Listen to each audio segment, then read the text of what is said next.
Hey everybody, it is your girl Coach Cheryl and welcome back to the 5-Minute Masterclass.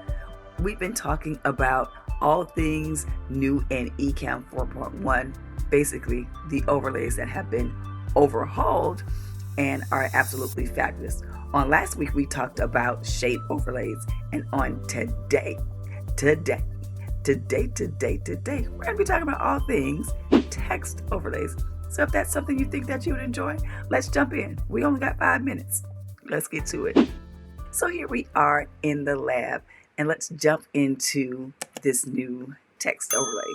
If you look at your overlays box, you'll see that there is a new text box overlay, and right to the left of it is what we called the old text box overlay, which is now called the new dynamic text overlay.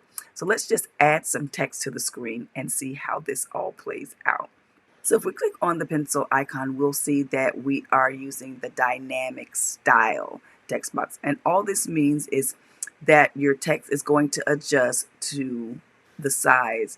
You make the text box bigger, the text is bigger. You make the text box smaller, the text is smaller. That's what it means by dynamic. It's going to actually move with the text box. But alas, we have some more options. If we click on the arrow, you can see there's the text box shrink. Now this means that no matter how big I make this, see that text size does not shift, and that's good when you're planning things out. That text is not going to shift, but if I make it smaller, it's going to shrink, just what it says. Also, if we click here again, we can do truncate. And so what that means is as I move this, you see how the text moves with the box. It adjusts to what I'm going to do. And if you're going to use truncate, one of the good things is if you're going to try to, just moment by moment reveal text. So let's see if I move this over here and I want it to have something where I'm going to reveal text to you. This is the text box. I can now add a text cutout. And so if I had like a list of things that I wanted to reveal during the live that I'm doing, I could use truncate.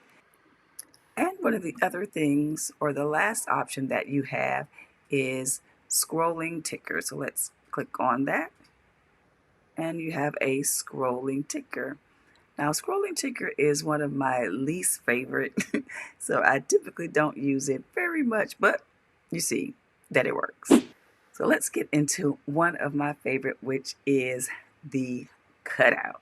I love being able to do that. So let's go ahead and we're going to click on our text overlay again, and we'll just use text. And let's see, do we have a background for it? It's white. Let's bring just text on the screen. Let's also make it dynamic overlay so that we can make that really, really huge.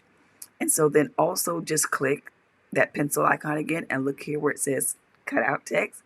Just select that and boom. Isn't that cool? Now, let's see use cases for this. Why would you use this? I could see this being fun for a countdown timer. I can also see it being fun for just highlighting a different area of something that you want to bring attention to on the screen. So that is text cutouts. I think it's fun. I'm trying to find some use cases for it. If you know something or a way that you would use the text cutout, let me know in the comments, and maybe we'll play with that on another 5-minute masterclass. We'll see. And last but certainly not least is being able to kern and being able to add line spacing. So I'm going to click off of this. I'm going to bring up our other text box that has a little bit more words to it. Pull this over here and here.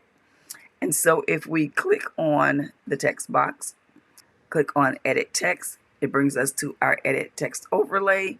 And now you'll see new options right here under text color, kerning and line height. So if I want to change the width in between each character or each letter, I'll just move my kerning. I guess I should select it first, and then I could move the kerning. See, woo! I can change the space in between. I can make it really small. Why would I do that? Because you can't read that. But I can actually change it. Or if I see that I've moved it too much and I don't like it, I'm going to just go back. I just click this X, takes me right back. If I want to adjust the line height between these three sentences, I just select all of them, then go to my line height and see I can adjust now the width in between each of those lines, in between each of those sentences. And double click and it brings you right back to where you had it before. Game changer. Ecamm did amazing with this update. I hope you have enjoyed this particular video, learning how to use the updated text overlays in Ecamm Live 4.1.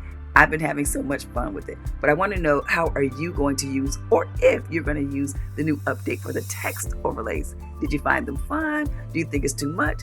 Let me know how you're going to use it in the comments. As always, thanks so much for joining me in our 5-minute masterclass. I'm going to ask you one favor, to hit that like button so that YouTube can push this into the stratosphere, into the algorithm, so that more people can learn how to use Ecamm Live and other live streaming and social media expertise in 5 minutes or less. I'll see you in the next video.